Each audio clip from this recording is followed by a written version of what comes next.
미국 아이비리그 대학교 중 하나인 브라운 대학교. 이곳 대학교의 강의실에는 자신을 한국인이라고 주장하는 한 동양인 학생이 한국에 대한 터무니없는 비난을 이어나가고 있습니다.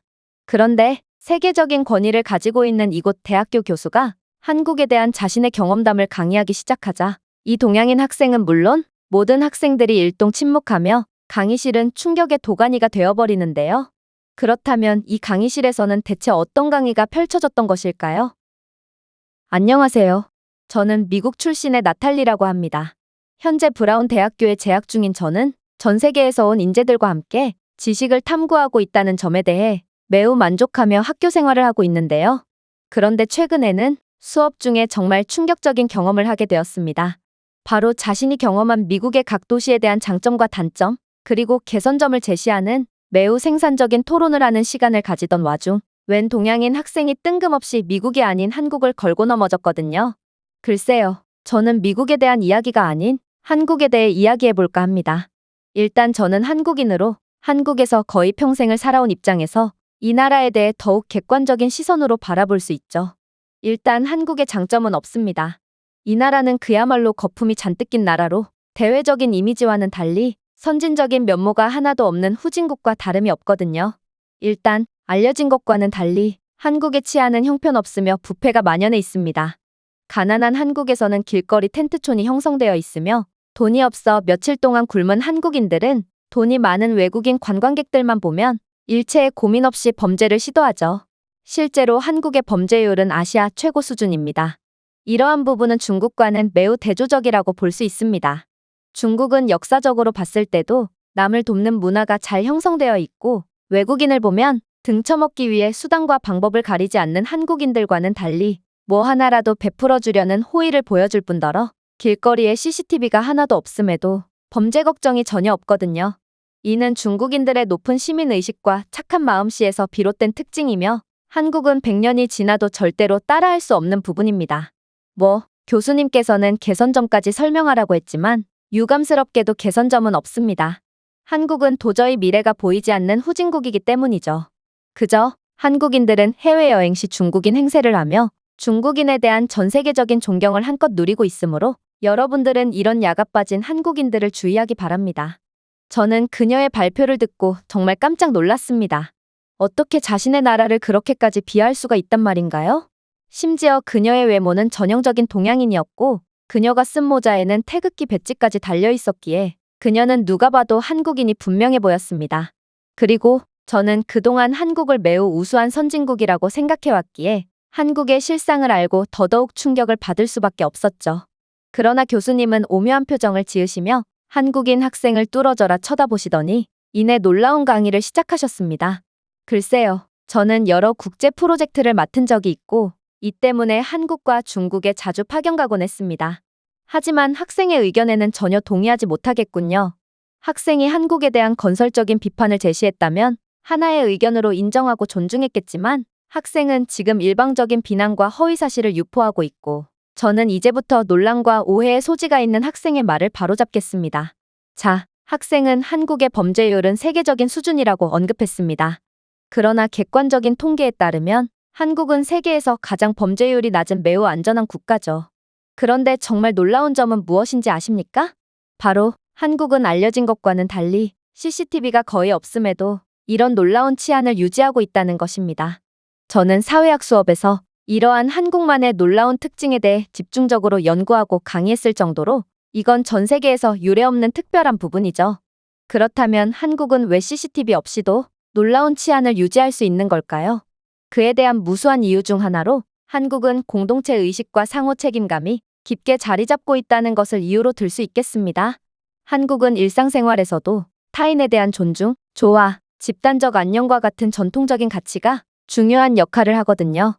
이러한 문화적 통합은 범죄 행위를 억제하고 사람들이 서로를 돌보는 지원적인 환경을 조성하죠. 실제로 저는 한국에서 이들의 훌륭한 문화를 직접 경험하기도 했습니다. 한국의 도시 지역에서는 혼자 있는 아이들을 위해 아무 사이도 아닌 옆집의 어른들이 식사를 챙겨준다거나 하는 놀라운 호의를 베풀어주고 도시 지역에서 벗어난 교외 지역에서는 집에 문을 잠그지 않고 생활하는 사람들도 많죠. 놀랍게도 한국인들은 다른 국가들에서는 상상할 수도 없는 이러한 대담한 행동을 함에도 아무도 무방비에 집을 털거나 공격하려고 하지 않고 덕분에 이러한 한국만이 보여줄 수 있는 놀라운 문화는 계속해서 유지되고 있습니다. 그렇다면 중국은 어떨까요? 학생은 중국에 대해 터무니없는 고평가를 하고 있는데 학생이 중국에 대해 맞는 말을 했던 부분은 한국과 중국은 매우 대조적인 환경에 놓여 있다는 부분밖에 없습니다. 한국과는 달리 중국은 세계에서 가장 많은 CCTV를 설치했음에도 범죄율은 그에 비해 상당히 높은 편이거든요. 이러한 부분은 아무리 감시를 한다고 해서 강한 지역사회 유대감과 사회적 책임감이 필요한 것을 대체할 수는 없다는 것을 증명합니다.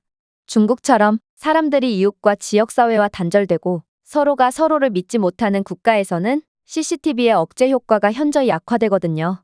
당연히 상호 존중의 개념이 자리 잡히지 않은 중국인들은 지역사회에 대한 일말의 책임감조차 느끼지 않고 아무리 아는 사이더라도 범죄 행위를 스스럼없이 하는 것이죠.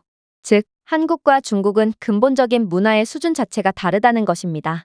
중국은 남을 못 믿어서 국가에서 설치한 CCTV에 더해 자신들 개인적으로 CCTV를 구매해서 설치해 놓을 뿐만 아니라 이것도 모자라서 각종 쇠철창이나 방범장치를 도배하며 범죄를 대비하고 있는 게 현실이지만 그럼에도 범죄는 끊이질 않고 있어서 사실상 한국과 중국의 국민성은 통계보다 훨씬 극심한 격차가 난다고 볼 수 있습니다. 한국은 진문에 잠금장치조차 없음에도 세계에서 가장 낮은 범죄율을 기록하지만 중국은 수많은 방범장치가 도배되었음에도 훨씬 높은 범죄율을 기록하기 때문이죠. 물론 이러한 한국과 중국의 격차는 교육 수준의 차이 때문에 비롯되었다고 볼 수도 있죠. 한국의 교육체계는 엄격함과 높은 수준으로 유명합니다. 학교들은 학업 성취도에 초점을 맞출 뿐만 아니라 도덕과 윤리교육을 교육과정에 포함시키고 있죠.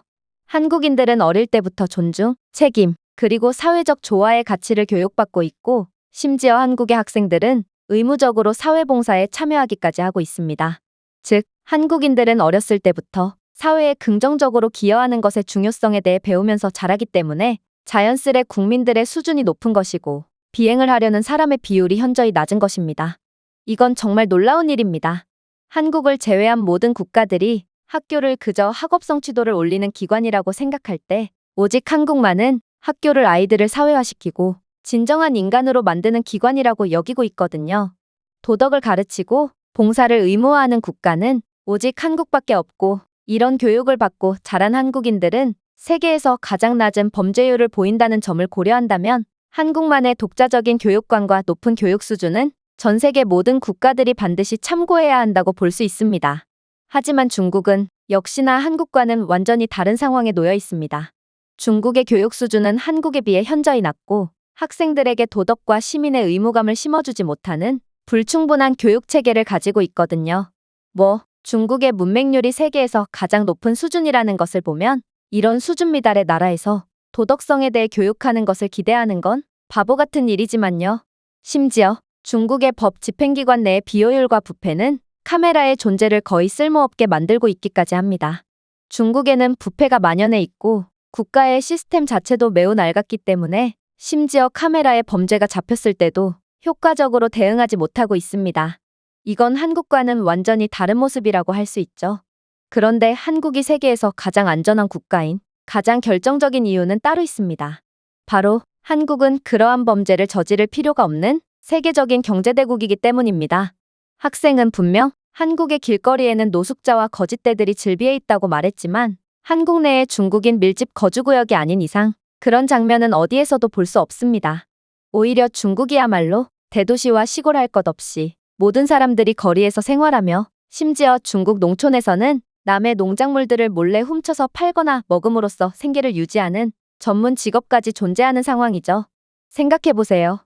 한국의 견실한 경제는 충분한 고용 기회를 제공하고 있고 이는 한국을 세계에서 가장 사회적으로 안정된 국가로 만들고 있습니다. 또한 한국의 낮은 실업률은 재정적 절망으로 인한 범죄의 가능성을 원천 차단하고 있죠.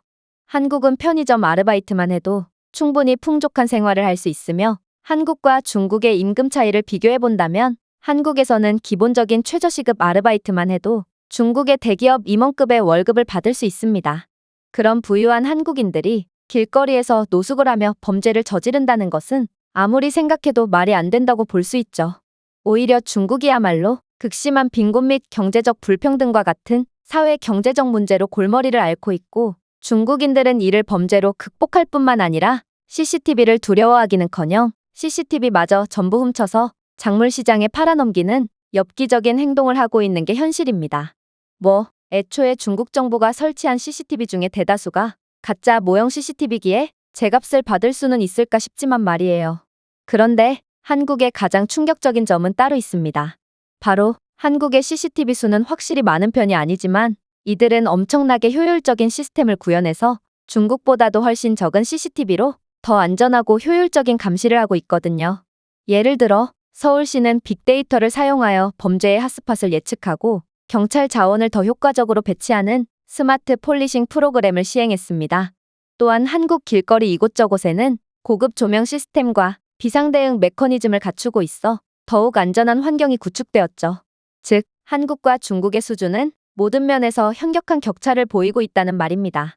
한국과 중국의 사례를 보면 감시 기술은 범죄에 대한 만병통치약이 아니라는 것을 극명하게 보여주고 있고, 실제로 한국의 여러 선진적인 사례와 중국의 그와는 정반대의 모습들은 여러 국가들로 하여금 CCTV는 전반적인 국민 수준과 사회 수준이 받쳐줬을 때 제 기능을 한다는 강력한 증거를 제공한 상태입니다. 즉, 한국과는 달리 중국의 수준이 현저히 떨어진다는 것은 모두가 아는 사실이라는 것입니다. 따라서 학생의 주장은 너무나도 터무니가 없으며 주장이 아닌 억지라고밖에 볼 수 없습니다. 그리고 제 경험상 한국인들은 몹시 수준이 높기 때문에 자국을 욕하지도 않을 뿐더러 남의 국가를 비하하는 일도 전혀 없죠. 학생은 정말 한국인이 맞는 건가요? 그러자 한국인 학생은 분노로 인해 일그러진 표정을 애써 감추려는 듯 억지 미소를 지으며 반박을 시작했습니다. 물론이에요. 저는 한국인이 맞습니다.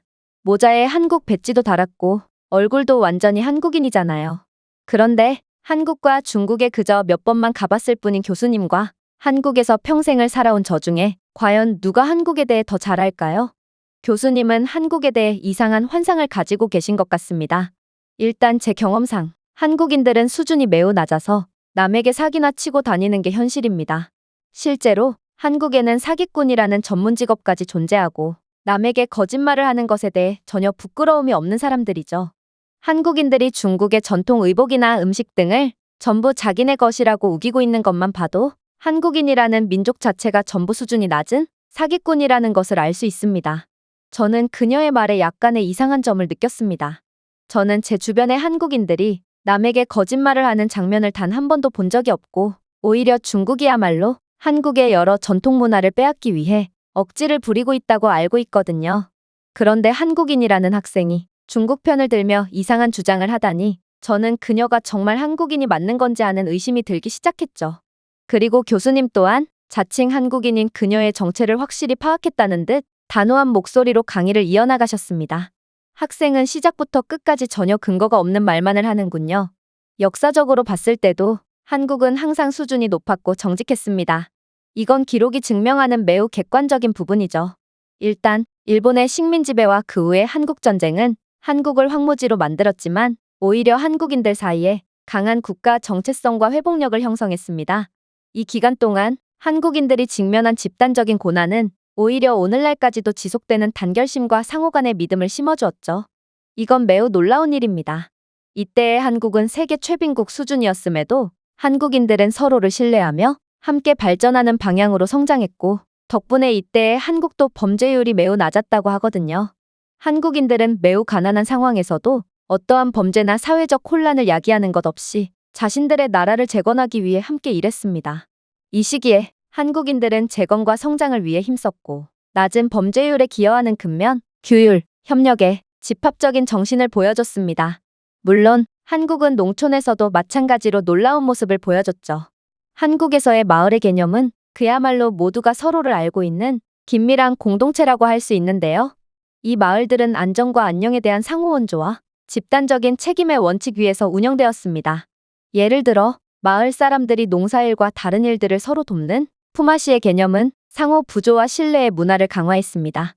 이러한 정신은 한국인들이 공공질서와 안전을 유지하는 데 적극적으로 참여하도록 하고 있죠. 이렇듯 도시와 농촌에서의 집단적인 노력 덕분에 한국은 한강의 기적이라고 불리는 전쟁 이후 수십 년 동안의 급속한 산업화와 경제 발전을 이뤄낼 수 있었습니다. 아마 한국의 범죄율이 높았으면 오직 한국만이 해냈던 24시간 동안 이어지는 발전이 불가능했을 것이고 한국은 지금처럼 세계적인 경제대국으로 발돋움할 수도 없었을 것이 분명합니다. 즉, 지금의 한국의 강력하고 부유한 면모가 바로 이들의 시민의식과 도덕성이 타고났다는 증거라고 할 수 있는 것입니다. 그렇다면 학생이 그렇게나 치켜세우고 있는 중국은 어떨까요?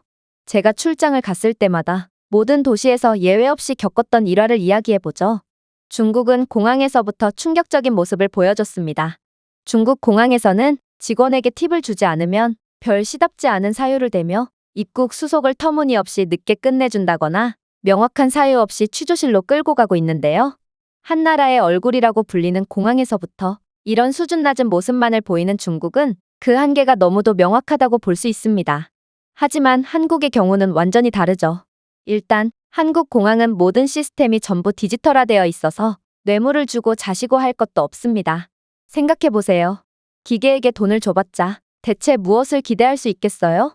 한국은 이미 입국 수속 과정부터 모든 시스템을 디지털화 해놓았을 뿐더러 공항 내 청소 로봇과 짐꾼 로봇, 그리고 비서 로봇 등 모든 것을 기계화, 첨단화해 놓은 상태입니다.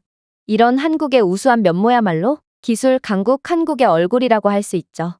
자, 이제 공항에서 나와 택시를 타야 할 때가 왔습니다. 놀랍게도 한국은 택시마저 중국과는 차원이 다릅니다.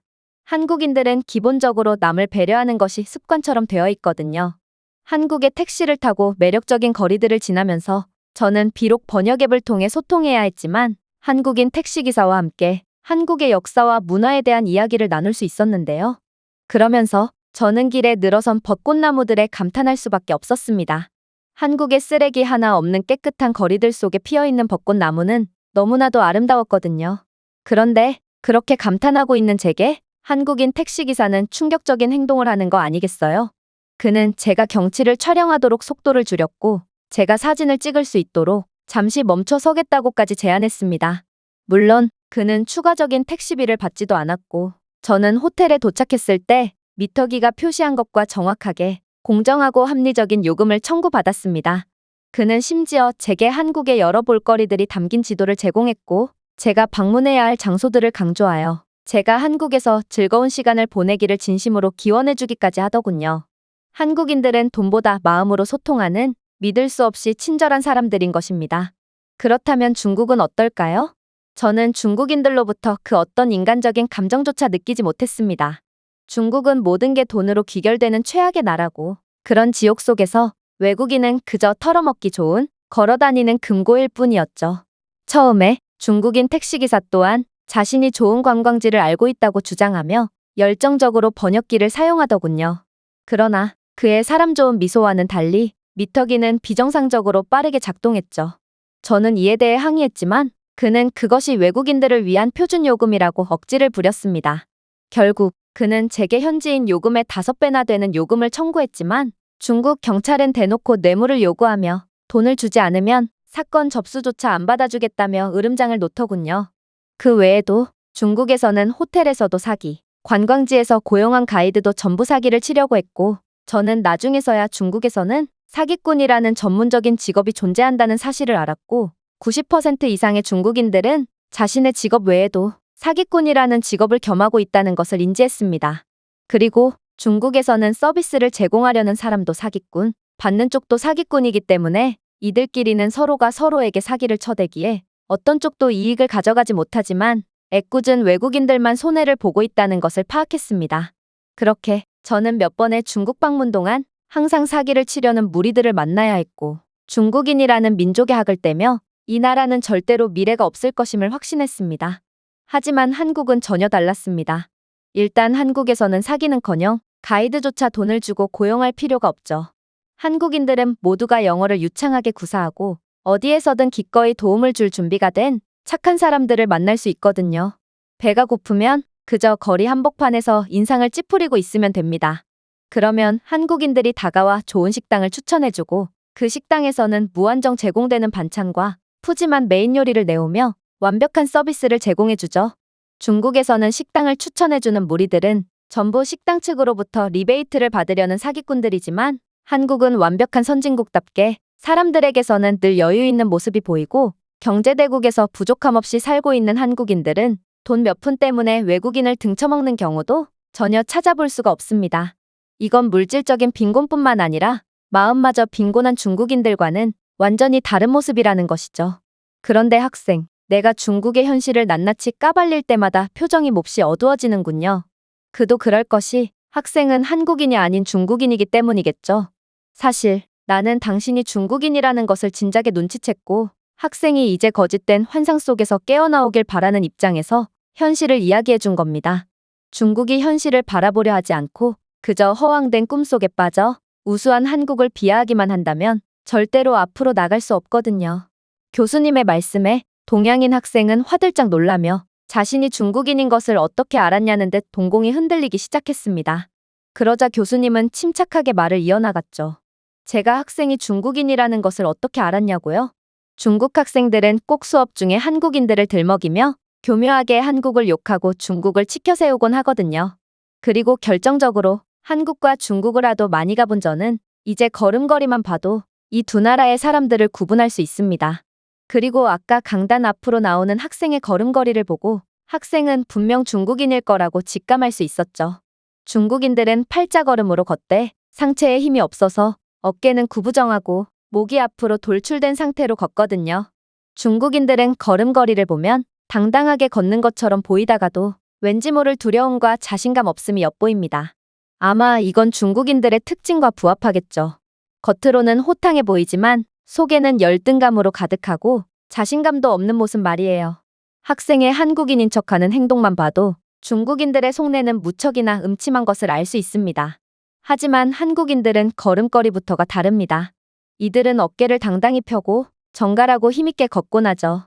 이는 것과 속이 전부 강인한 한국인들의 특징을 잘 반영해주죠. 재밌는 건 한국인들의 걸음걸이는 이들의 급한 성격까지 전부 대변해준다는 것입니다. 한국인들은 당당하게 걸으면서도 마치 뒤에서 누가 쫓아오는 것처럼 몹시 빠르게 걷거든요. 그래서 한국인들은 해외 어디에서나 쉽게 파악할 수 있습니다. 결국 한국인인 척했던 중국 학생은 얼굴이 새빨개진 채 강의실에서 도망 나갔고 저는 중국인의 치졸한 행동에 온몸에 소름이 돋았습니다. 그리고 모든 학생들은 그런 야비한 중국인에게 야유를 보냈죠. 저는 중국인이라는 족속의 학을 떼게 됨과 동시에 한국이라는 나라가 이렇게나 멋진 나라였구나를 깨닫고 교수님과 같은 경험을 하기 위해 이번 방학 때 한국을 방문하기로 했습니다. 제가 준비해온 내용은 여기까지입니다. 끝까지 시청해주셔서 진심으로 감사드리며 여러분들의 구독과 좋아요, 알림 설정은 영상 제작에 큰 힘이 됩니다. 이상 세모튜브였습니다.